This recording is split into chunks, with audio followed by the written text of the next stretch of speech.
not me who choose the science, but rather the science chose me. Our aim is to navigate stem cells directly to the bone tissue. We can improve regeneration process by stem cell therapy, navigated stem cell therapy in osteoporotic condition during fracture. We are using the novel microplasma coating technique for titanium implants. What I've learned during this 15 years of being a scientist, that unfortunately there is no balance. Not the results it matters, rather the way you go through.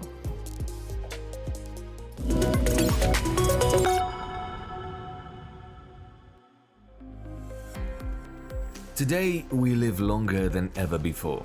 In 2023, the average life expectancy worldwide was around 33 years. The figures show a steady increase over the past decade.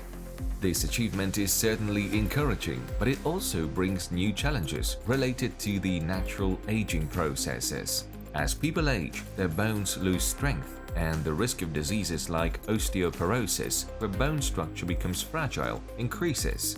As a result, even minor injuries can lead to fractures.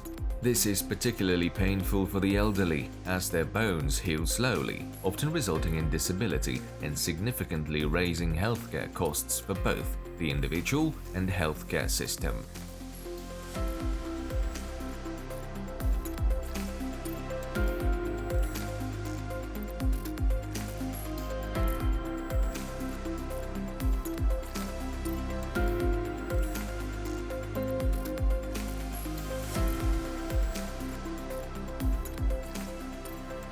The pressing problem is being tackled by Kazakhstani scientist Yuliya Safarova.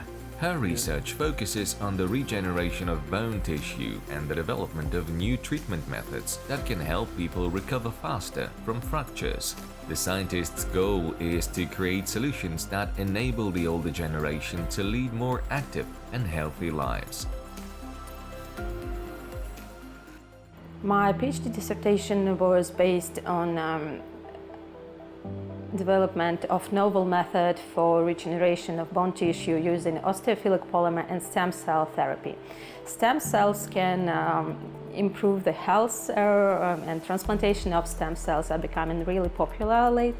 But the problem with the stem cells, because they are pluripotent and then they can go whenever they want inside the body, and according to the studies made in 2010, some cells can have high affinity to the abnormal proliferation sites of cell growth, so it can eventually lead to oncological formations and result in oncology. This osteophilic polymer, it has two ends, and one end is connected to a stem cell, and another end has high affinity for bone tissue and is looking for the bone tissue inside your body, and that's an end that has functional groups that has high affinity to hydroxyapatite on the surface of the bone. So we've performed in vitro studies and some of the in vivo studies that show that we can improve regeneration process by stem cell therapy, navigated stem cell therapy in osteoporotic condition during fracture. It's already unique, and she's incorporated the use of polymers with stem cells. So stem cells on its own is very popular research topic. Polymers on their own are very unique, but are very popular, but combination of both. So she works at the interface of not only biology, even though she is a biologist, but she works at the interface of chemistry, engineering, biology, polymer chemistry. It's a lot to bring together. Yuliya Safarova began working on bone tissue regeneration projects back in 2011 in collaboration with Carnegie Mellon University in the United States. The journey was long and challenging, but experiments proved that the method is effective. Currently, the scientist is exploring the use of ceramic composites for treating fractures. These materials are implanted at the injury site and gradually get replaced by the patient's bone cells. The unique feature of these composites is that they can be enriched with strontium and copper ions. We use copper and strontium doping, which makes these medical implants better with their antibacterial properties, and also helps, for example, from our findings, we can say that they help to promote angiogenesis, which is very important. Our population is aging, and more people will need these implants.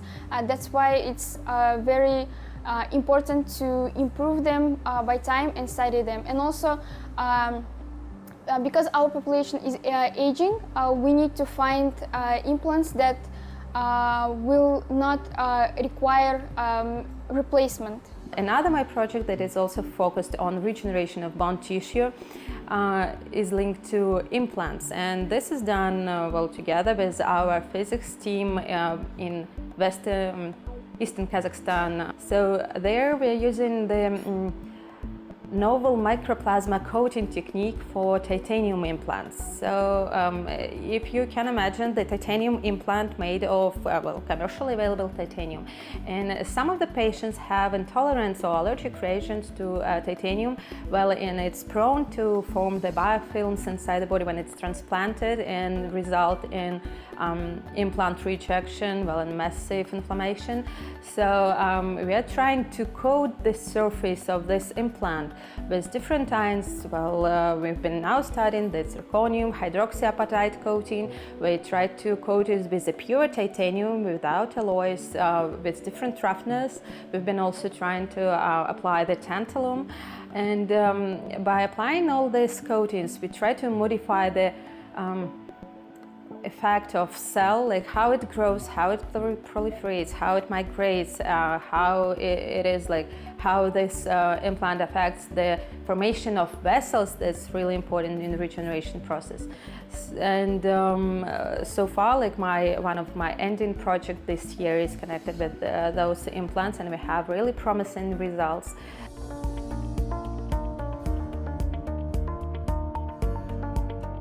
In Öskümen city in eastern Kazakhstan, there are already all the resources needed for the commercial production of these coatings, which could put the country at the forefront of this field globally.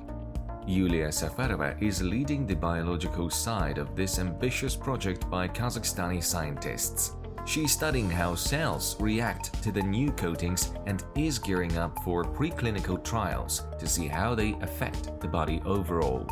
The project promises a new generation of orthopedic and dental implants.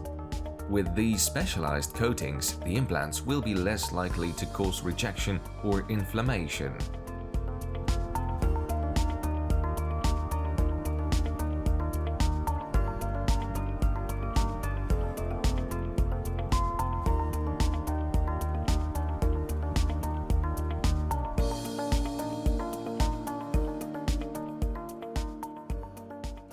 Saying about how I became a scientist, I could say that it's not me who chose the science, but rather the science chose me.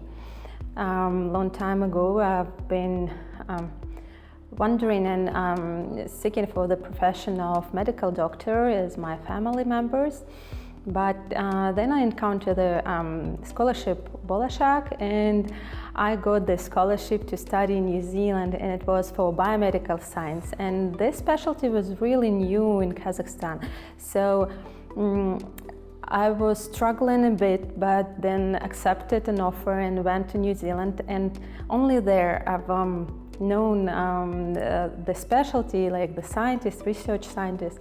And maybe even after the bachelor degree, I still wanted to be a doctor, and I went to internship to USA at McGowan Institute of Regenerative Medicine, and that's where science chose me, and I decided to be a scientist because, it was really interesting to see how cells can divide, how they can proliferate, migrate, and how you can make them do what you want. And of course, people around me, they were all unique professors that were really leading scientists in their field, especially in this field of regenerative medicines. For Yuliya Safarova, science has become a way of life and a method of thinking. She cannot imagine herself in a situation where she does not apply the scientific method or verify information. The scientist always strives to ensure that any idea is supported by international scientific research. The most challenging part of her 15-year career has been staying persistent and continuing to work despite difficulties. In science, the key is to believe in your project, even when the results don't immediately meet your expectations, says Yuliya. And maybe this is a good part because if you're a scientist, then you think like a scientist. Well, that's an approach in life. So everything that you do from scientific, like everything what you do is scientific based. So you try to find proofs and contras and pros in every situation. So the balance for me is keep doing what I'm doing, and probably sometimes I do work more than I spend time with my family, but then there is another period when you get some spare time during your research career, and then you can spend this time with your kids and parents, husband. Sometimes when I feel exhausted at work, I do recycle plastic. What we do, we gather all uncontaminated plastic in our lab. There is a machinery shop where you can come and chop the plastic, and then you can melt it down and make some kind of a really simple stuff. Well, this is really repetitive procedure that you are doing without any thoughts. That calms me a lot, and it gives me some freedom in my thoughts. I'm not doing the research for someone who would have give you a great, who would have give you an applause or great marks. I'm doing my research because I wanted to do, because there is no other way that I won't be doing it. So this helps me to continue what I'm doing and not to be disappointed by some criticism or like really critical feedback. But the most important thing in science is to find joy in every experiment, says the researcher. Science isn't always something extremely serious. There is definitely room for enjoyment and fun moments. We had one experiment that involved comet assay, and that was using the fluorescent dye and microscopy. So I was taking photos under microscope with this fluorescence image. And then I presented my results, and I didn't notice that one of the cells was looking like a proposal ring. So when I was presenting the results, it showed up as like on the presentation slide, and there was this kind of a ring with a bulb on it and looking just exactly like this proposal ring. And everyone in the lab started looking at each other and saying like, who is proposing it? And that was really funny, but and yes, there were a lot of jokes about this, how no one got proposed, but this picture is still in our archive, and we when we remember, we do laugh a lot. One of Yuliya Safarova's significant projects is focused on supporting women in science. For her, this is an important mission that can shape the future. The researcher firmly believes that science becomes stronger when it includes people with diverse perspectives and experiences. Through social media or personal meetings, she shows women that science can be exciting and open to everyone. One thing that I appreciate the most, that she's not only just a scientist, she also is involved in science communication. For example, she is active in social media, she promotes science popularization.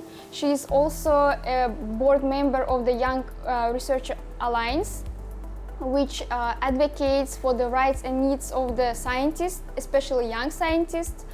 And one thing that amazes me, that she also still finds time to mentor young students. and promote STEM education. For example, recently she welcomed Technovation Girls participants in our lab, where she gave lecture and encouraged them to be scientists.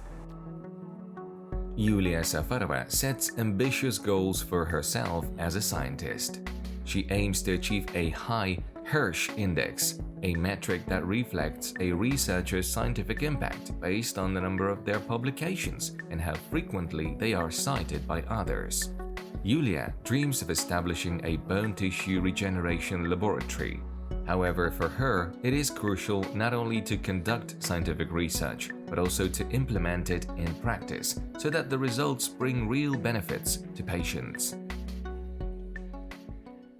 One of the projects we do in collaboration with Italian Institute of Structure and Matter, and it's focused on doping of bioceramics with different ions to improve the regeneration during fractures. So the beta-3-calcium phosphate ceramics could be replaced by the cells of patient and provide the stability while the regeneration process. And another project we are doing together with the West Eastern Kazakhstan Technical University. This is the novel technique of coating of titanium implants. So they apply different coatings with different metals using microplasma spraying to the titanium alloy and produce a novel implant that would have less allergic effects or improve the osteogenesis or improve angiogenesis. It goes deeply into fundamental process of cell functioning, such as proliferation, migration, differentiation, and we are now trying to assess this effect in vitro studies and then probably transfer to in vivo studies in case the results would be significant enough. Building a strong research base, a fundamental research base, is one of the primary goals for Kazakhstani science now. We've been already, for the past 15 years, international society get to know about Kazakhstan and Kazakhstan researchers.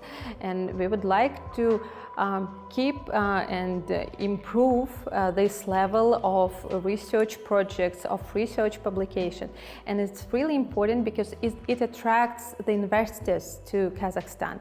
If we have developed a research facility, then investors from different companies can come and fund our projects further that would be transferring them to real life.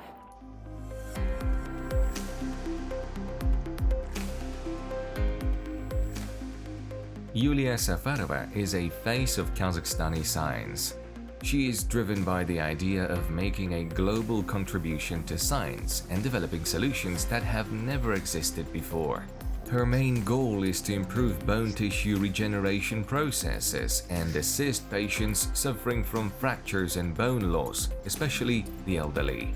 The researcher is confidently moving forward in creating new treatment methods and advanced implants to enhance the well-being of individuals who require effective medical treatment. Well, there was a phrase that my biggest event in life did not happen yet. So that's what I want to say. So as a researcher, I'm really afraid of getting the state where I feel that I'm done, that I've done my biggest achievement, because that will stop and limit you in your further endeavors and researches.